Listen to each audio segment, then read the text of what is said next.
If you were here last week, we're finishing, or we're wrapping up a series. I guess we'll technically wrap it up in a few days, called They That Wait, and we'll get into that in just a second. But if you were here last week, you heard Steve, who is another minister here, tell a story about how he used to work for a paper company. I only know one paper company, and he ran a red light, and he drove the paper truck like Bo Duke from Dukes of Hazzard. Do you remember this? Nobody remembers this? You have to go back online. I searched and searched and searched, and I happened to find a picture of the incident, and it's pretty impressive what you can see. As you can see, this clearly unedited picture. That is Steve with the mustache back in 19-something. And there it is. I just want you to make sure you get a good look. If you could zoom in on that, that's a really, really good look. There he is. It's on the wrong side. Who's driving the thing? That's very, very good. Steve talked about the fact that God does put stop signs in our lives. And we get so frustrated by that because we don't want to stop. We want to do the rolling stop.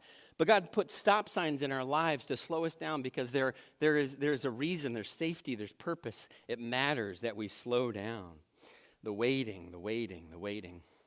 We've been in the series about waiting, and I kept a little waiting diary this week about how much do I really wait? How much do I really wait during the week? I just started writing it down, and this week may have been a little bit differently because we were on some flights and had to get to the airport early, and I'll spare you a lot of the details, but my waiting, just like sitting there waiting for the next thing to happen, totaled to a little over 7 hours this week, a little over 7 hours, which some of you are like, that's not too bad, but that's like waiting rooms, that's waiting on hold. Of course, in our case, that was waiting at the airport, but at no point, and that doesn't even count like the other stuff where you're like waiting for a package to arrive. You know, you're doing something else. You're waiting for water to boil. Well, you can do other things. You can be productive in the middle of it. That's just sitting there waiting. And at no point in that did I think of any of the waiting as good.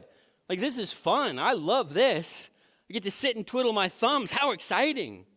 But somehow Scripture says in Isaiah 40, verse 31, the verse that Chelsea read earlier, it says this: they that wait upon the Lord shall renew their strength. That somehow in the conceit of Scripture, that waiting is somehow good. They shall mount up on wings as eagles, whatever that means.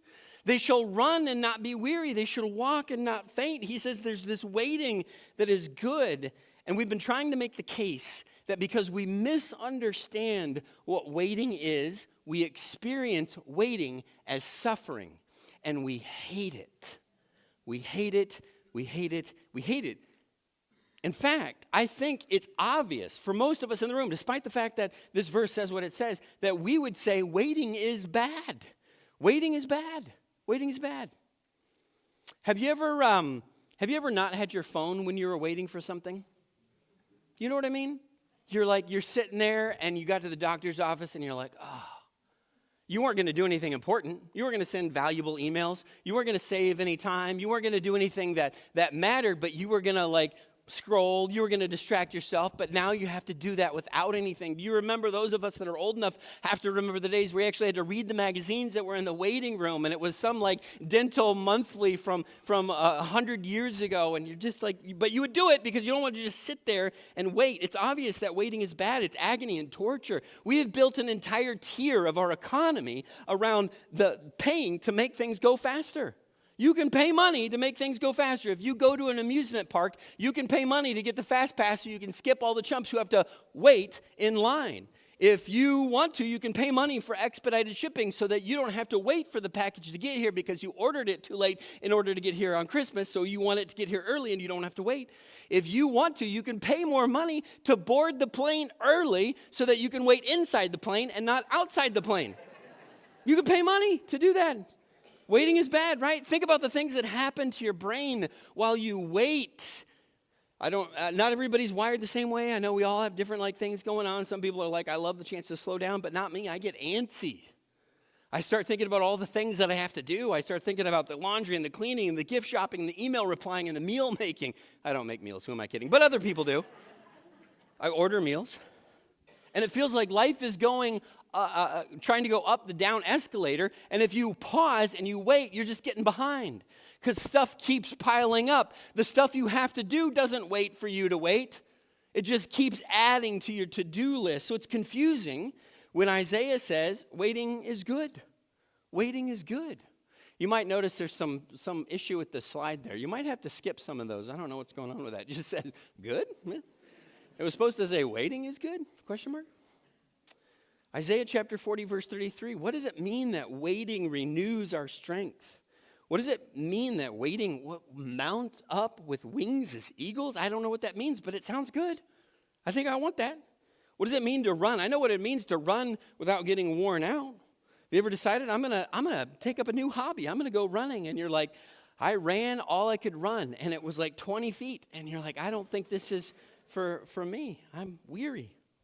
I don't faint a lot when I walk, and I don't know exactly, but maybe if you had to walk everywhere you went and there was no public transportation, there was no nothing, you had to walk everywhere, maybe eventually you were just like, this is awful, I'm done.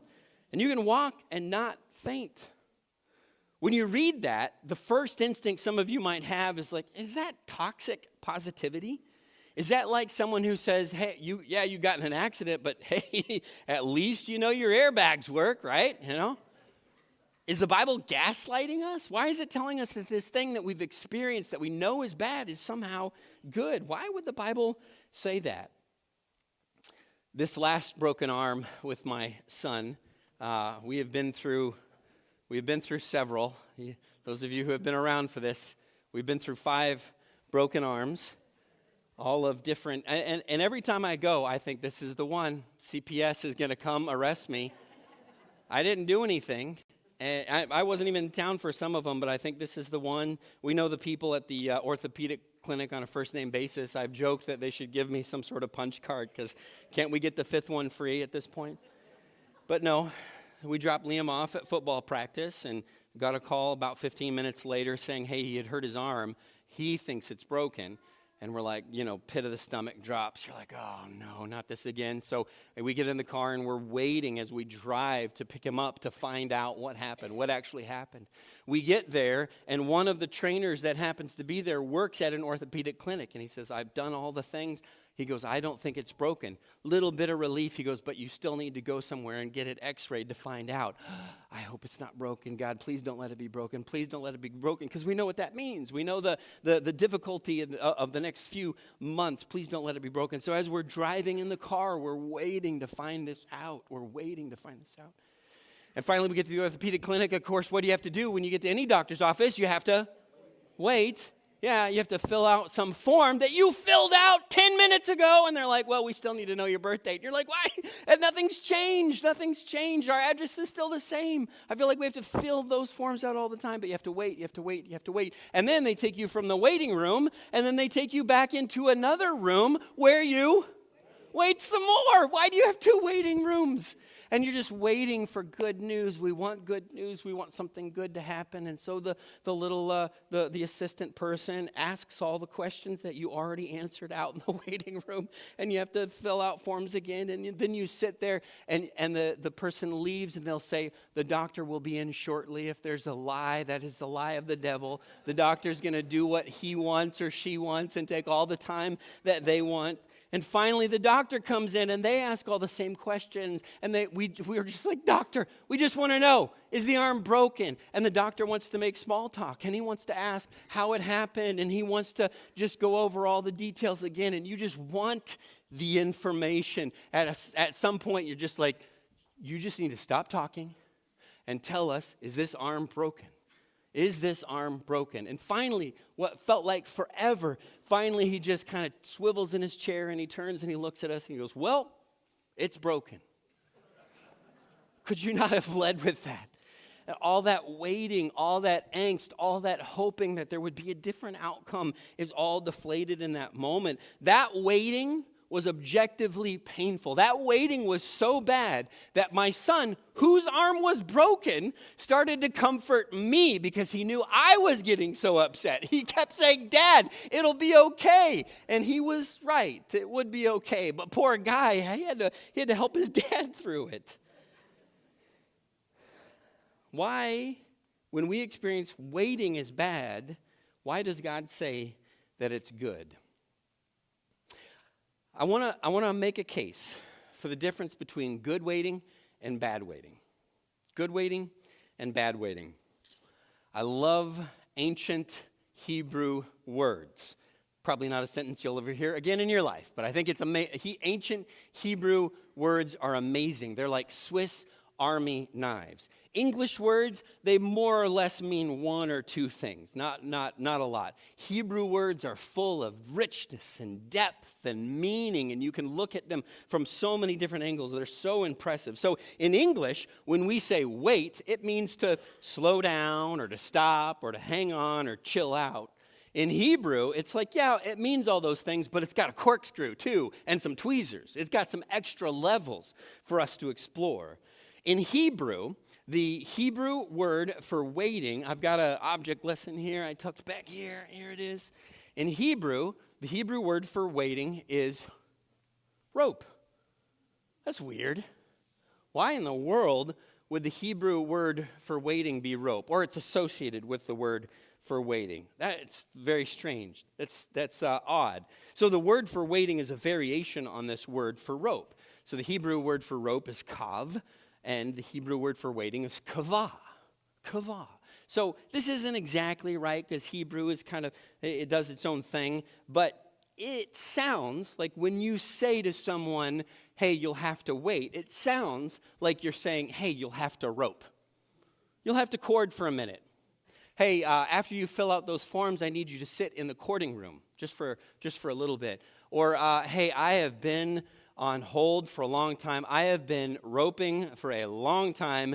Can we get this show on the road? That's what the word would sound like you were saying. What do waiting and cord or rope have to do with one another? What are these two concepts? Why would Hebrew thought connect these two ideas, rope or cord and waiting?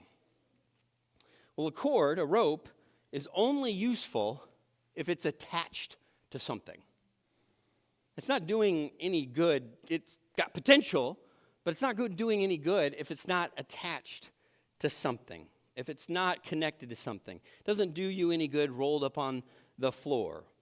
So in Hebrew thought, the object of my attachment is what I am waiting on, what I am corded to, what I am tethered to. Parents, have you ever encouraged your children to hurry up and get ready so you can leave, but they're being slow and they're tying their shoes slow and everything they're doing is slow? It's because you are attached to them. And you can't do anything until they get their little selves into the car as well.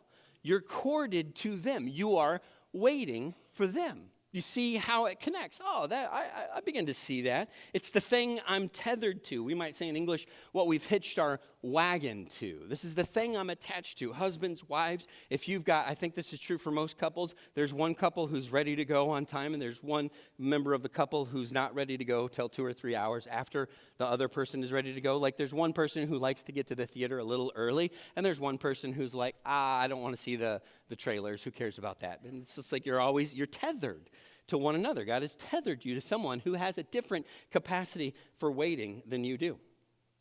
Anyone done any rock climbing? Not lately. Yes. Or rappelling? When I was younger, I had some friends who were into it, and they took me, and it was fun, and they showed me the ropes. No pun intended. That was so bad. Rappelling is generally, rock climbing is done from the bottom up, but rappelling is generally done from the top down. So you have to take your rope and you have to attach it to something very secure on the top, very secure. You want something that is not going to move, that's not going to budge, and you attach that rope and you get yourself all attached in the harness. And then at some point, as you're walking towards the edge, you actually have to lean your entire body weight over the edge and trust in that rope or the thing it's attached to as you put your entire body weight on that. I actually have a picture of one of our staff doing some rappelling, I think, right? Oh, look, man, everything's messing up. It was supposed to be Steve's face. What is going on with the tech? I'm sure it's operator error. It was going to be so funny. You guys were going to laugh. I based my whole sermon around getting a good laugh out of that, but all right, skip that. Hey, we figured it out. Surprise, everybody. Steve is, you can see what I was going for. Psalm 130, verse 5. Psalm 130, verse 5. The psalmist writes, I wait for the Lord. My whole being waits. And in his word, I put my hope. Do you see what he's saying? He's saying, I have attached myself. I've tethered myself to the Lord. I'm waiting for God. Me and God, we are attached to one another. I'm not going anywhere without him, but I may be dragged along with him wherever he's leading me. I'm attached to the Lord. We say, what we do when we think about waiting, the reason we experience waiting as suffering is because we are attached to a specific outcome. We want a specific thing to happen. Maybe it's a relationship. God, I want to be with that person and I want to be with them now. Or I want a person and I want it now. I want that deal at work. I want that promotion at work. I want it all to happen right now. I need that bonus check now. Not waiting on God means I'm wanting what that thing is. But if you're if you're waiting, if you're courted to a specific outcome and you don't get that outcome, what is that experience like? You're going over the edge attached to something that is insecure. The reason waiting to hear about my son's arm, whether it was broken or not, is because I was attached to a specific outcome. I could not wait well in that moment because I was desperate for a specific outcome. I wasn't willing to wait on what God might be doing. Good waiting says, God, I want all that to happen. I want the relationship. I want the promotion. I want all that stuff. But I am unwilling to untether myself from you and your way and your will to pursue that thing. I desire that thing, but I am tethered to you. I am waiting on you. I am here with you. Good waiting is in our connection to God. Let's go back to that Hebrew word for waiting, the kavah. The Hebrew word is so interesting because often, this is so fascinating, often the word is translated waiting, about 2/3 of the time. 1/3 of the time, it's translated watching, like looking, like searching, looking for something. It's so strange, right? Like, why is this word that is connected to the word rope mean waiting, but also mean watching? What in the world? This is what I'm telling you, Swiss Army knife. It's so interesting. So Isaiah chapter 40, verse 31, they that kavah upon the Lord, they that wait upon the Lord. And it has all these outcomes. But a few chapters later, same author, same book, Isaiah 59:9, he writes this, so justice is far from us, and righteousness does not reach us. We kavah, we look for light, but all is darkness, for brightness, but we walk in deep shadows. Waiting and watching, they're connected. Because good waiting, or in fact, you can see this to some degree even in the New Testament, even though it's written in a different language, not written in ancient Hebrew, but mostly in Greek. In Matthew 26:38, Jesus, when he's experiencing the toughest moment of his life and he wants his buddies to just be there with him, he says, I want you to hang out here with me, and I want you to watch with me. Watch what? I just want you to be with me. And so the concept of waiting and watching, you can see how they're connected. Good waiting isn't just about this connection that we have to God. It's about fixing our attention on God. So I'm connected to God, but I'm also paying attention to God. We plant seeds and we watch/wait for them to grow.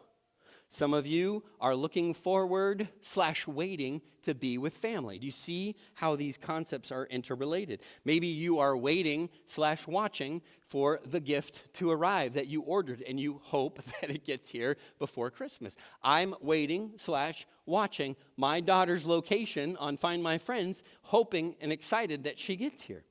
Good waiting isn't just about connection, it's about what has our attention. There's still vestiges of using the word waiting to mean attention. For several years, a long time ago, I used to work at a restaurant where I was a waiter. That didn't mean I just sat around, but it means I gave my attention to these tables. Was I a good waiter? I was not a good waiter. I almost exclusively worked the overnight shift at 24-hour restaurants where people are inebriated enough not to realize that you're not doing a good job, but still give you a good tip. Little hint there. We still call the person that attends a waiter. And if they want a good tip, it's because they paid attention to us. There's a lot in our culture currently about mindfulness and meditation, and if you've been into that, you've probably seen some of this. Guys like Eckhart Tolle writes about it quite a bit. But the goal of mindfulness and meditation, generally prescribed by our culture, is an emptying of one's mind. There's about calming yourself, but it's about removing those thoughts and clearing your mind. And not that I've done a lot of this, but it's like, the focus is to have no focus. Nirvana is like when your thoughts are all empty and everything's completely blank. The Bible actually talks about meditation quite a bit as well, but it's actually the opposite. In the Bible, it never says clear your mind. In the Bible, it says give your attention to God.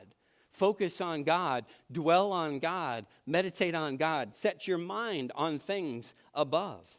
The attention is about, it's on God. But here's why waiting as attention is so hard. Your attention is a finite resource. As a public speaker who gets up on stage most Sundays, I am well aware of this. Because believe it or not, it's easy to tell when someone has ceased to pay attention to what I'm saying. You get a glazed look.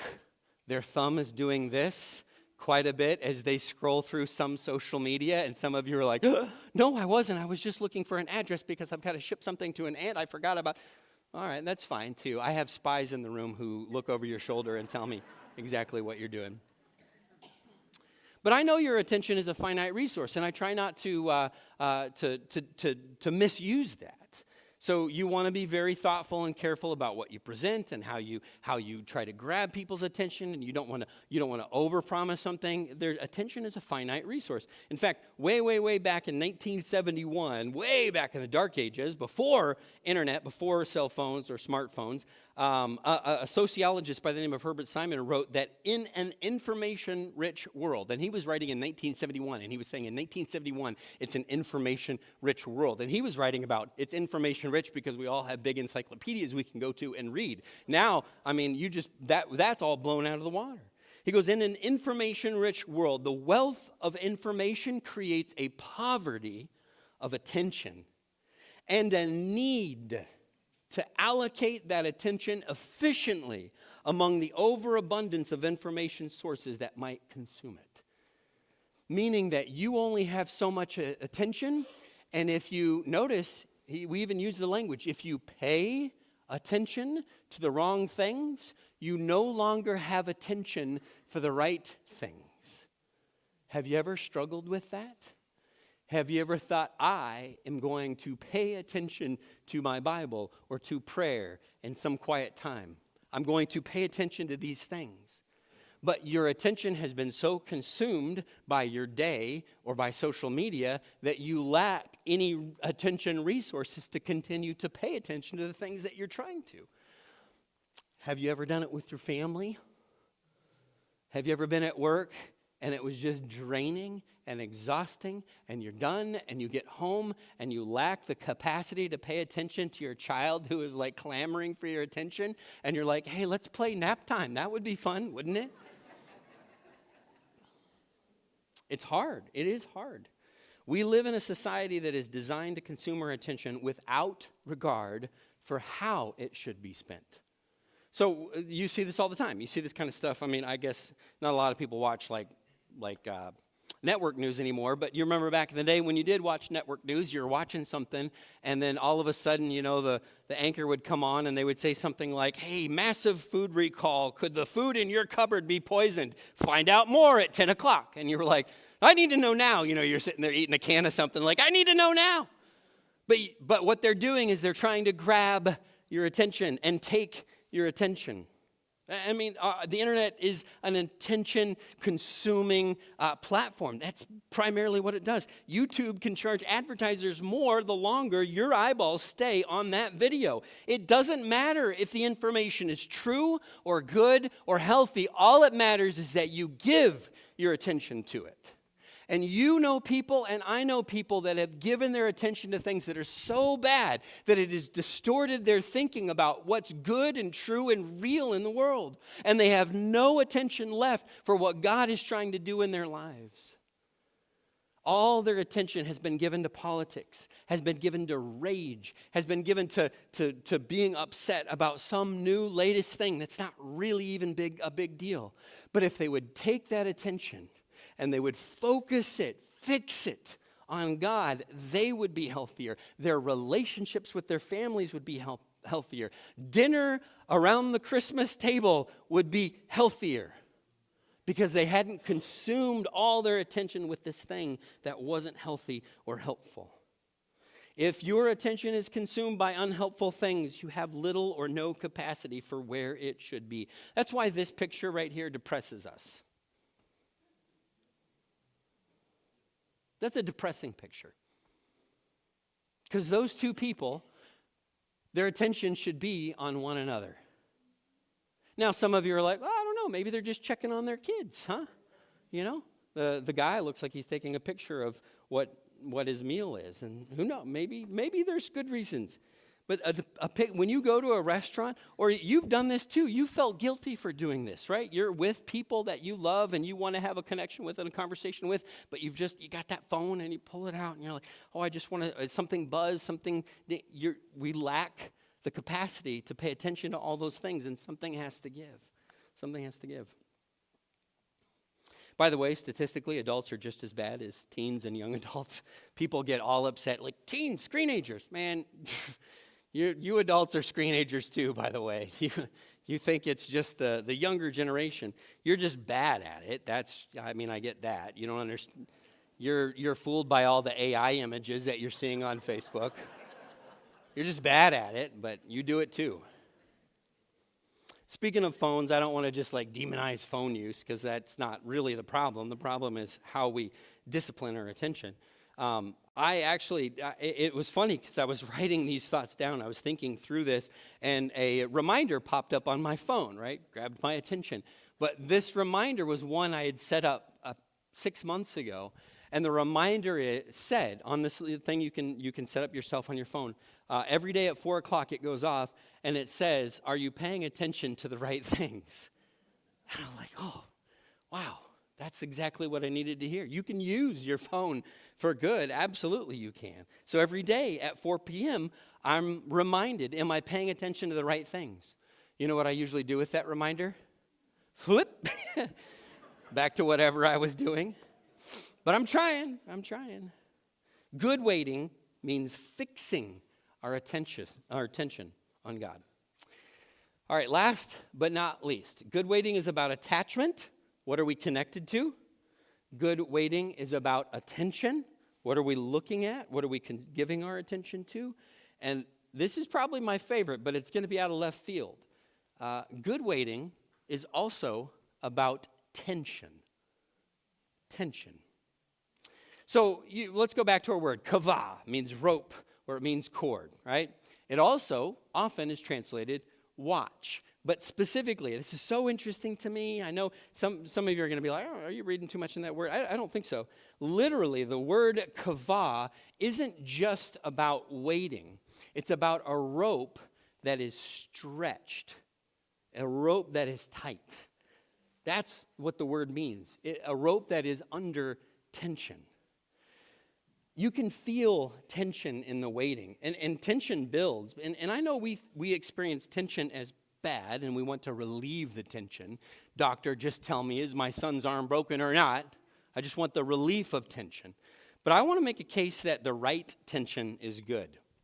I started playing guitar when I was about 15 years old. I got a guitar here. Relax. So this is, I was bored and I needed something to pay attention to. So I started playing guitar and really started to enjoy it. And I would sit in my room for hours and play and, just whatever. Just play. I liked a certain style of music at the time. My favorite, some of you are like, everybody likes, maybe you like Elvis, maybe you like Ed Sheeran, all this is guitar, right? This is guitar based. Some of you, bonus points, if you know who Saul Hudson is, you and me should be friends. If you know who Kirk Hammett is, you and me should be buddies. Those are the guitar players that I really enjoy. How many, you're pulling out your phone right now, Googling that guy because you want to be friends with me. I get it. I understand. Guitars, for them to sound good, every string on the guitar has to hold the proper tension.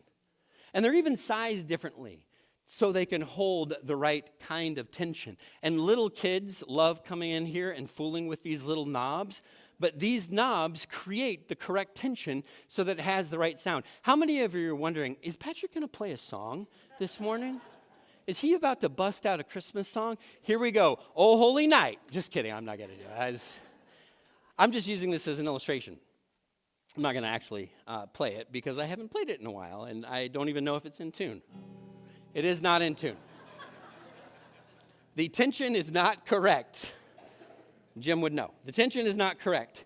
So most of the time, you have to figure out, how do I get this just right? Now, recently, there's all kinds of examples of this. You can use a piano and play the right notes, or you can buy a little device like this, and this tells you if a note is right, if the tension is just right on a guitar. This little thing, you hit it, and then you find the right note.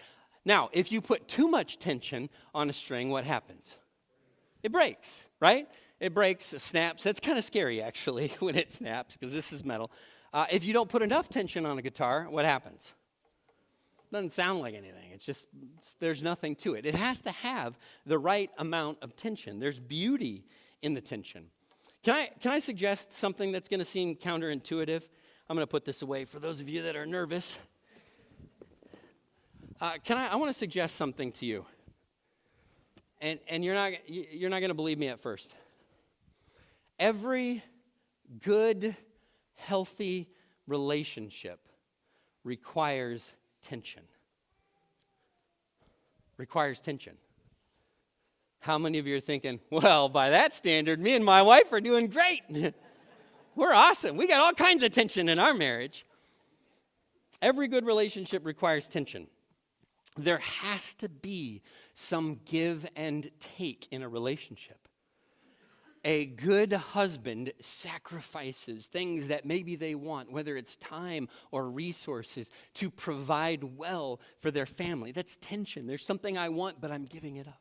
Every good wife sacrifices something they want. I think wives have to sacrifice a lot more for husbands, but every wife has to sacrifice. There's tension, there's give and take. And when you're in a relationship where the other party always gives in, always gives up, never has anything to say, that's not healthy.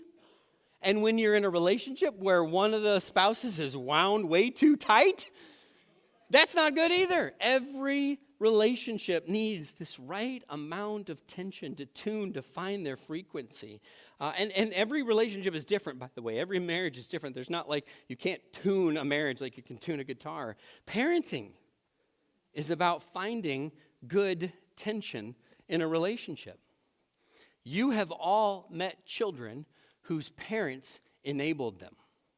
They did not provide enough tension, and that child is a B-R-A-T. It's a bad word, sorry. Because they weren't given enough challenge or responsibility, and it's not good for them. Also, some of you have met kids whose parents wound them way too tight. I remember when I was a kid, there was a friend at church, and he always wanted to invite me over, and I never wanted to go to his house because his dad would make us do chores at his house. We would have to go over to his house and work, and I'm like, he's wound way too tight. That's not good. That's not good. My parents raised me just right. That's why I am so well tuned today. We think of tension as a problem to be solved, but that's not quite right. And tension is something to be managed. Consider 1 Corinthians chapter 10, verse 13. God does this in our relationship with him as well. God does this as well. No temptation, Paul writes, has overtaken you except what is common to mankind. And God is faithful. He will not let you be tempted beyond what you can bear. He's going to allow difficult circumstances in your life. He's going to turn up the tension, but he's not going to turn it too high that you have to give in to temptation in order to alleviate it. So if you have given into temptation in order to alleviate that temptation, God is saying, I had a way out for you. We misunderstand that verse to say God's not going to give you more than you can handle. I don't think that's true. Have you ever been overwhelmed? I have been overwhelmed. But God is saying, I will not put you in a situation where temptation is your only avenue of escape, but I will allow tension to be there. Way back in the Old Testament, in Deuteronomy chapter 8, verse 2, remember how the Lord your God led you all the way in the wilderness these 40 years. There was a shortcut we could have taken, but we took the long route because you had to be humbled and tested in order to know what was in your heart. God turned up the tension. He turned up the heat in order to develop them, to fine-tune them. Tension is good. God will allow suffering to stretch you. We want relief, we want solutions, we want them now, and God says, I want you to grow. So I'm going to allow you to be in a situation that feels tense to stretch you, If I can be transparent, I'm going to wrap up with this, but if I can be transparent, the scarcity mindset really gets me in the sense that I am hyper aware of my limited time, my limited resources, my limited attention, and I get anxious when those things are consumed in ways that I don't want them consumed. When I get an unexpected bill, just ask my wife, am I calm and relaxed and like, it'll be fine? No, I'm at my worst self when that kind of stuff happens because I'm like, oh no. God, in his graciousness, doesn't take away those moments. But what he has been doing for me recently is he has been reminding me, hey, Patrick, this difficulty you're experiencing right now is actually an opportunity. Because normally I don't think about it. Normally I just react. But God has been allowing me to feel it, to experience it. And every time when I react and I think, oh no, everything's awful, everything's over, I'm still here. Bills are still paid. Cars still run. God still takes care of me. But the problem is that I have been wound so tight and just not willing to wait in good waiting, to be tethered to God, to have my attention fixed on God, to understand that the tension he has allowed me to live in is from him in order to allow me to grow. Good waiting is finding our tension with God. I'm going to invite the praise team up. We're going to close out with a song here. And I just want us to think about this Christmas season. I want you to come back on Wednesday. We'll keep you about an hour on Wednesday. So if you got stuff to do, you can come and you can leave again. But I just want you to think about these three things. That good waiting is about connecting yourself to God. Good waiting is about fixing your attention on God. And good waiting is about living in the tension with God. Would you stand and sing as we close?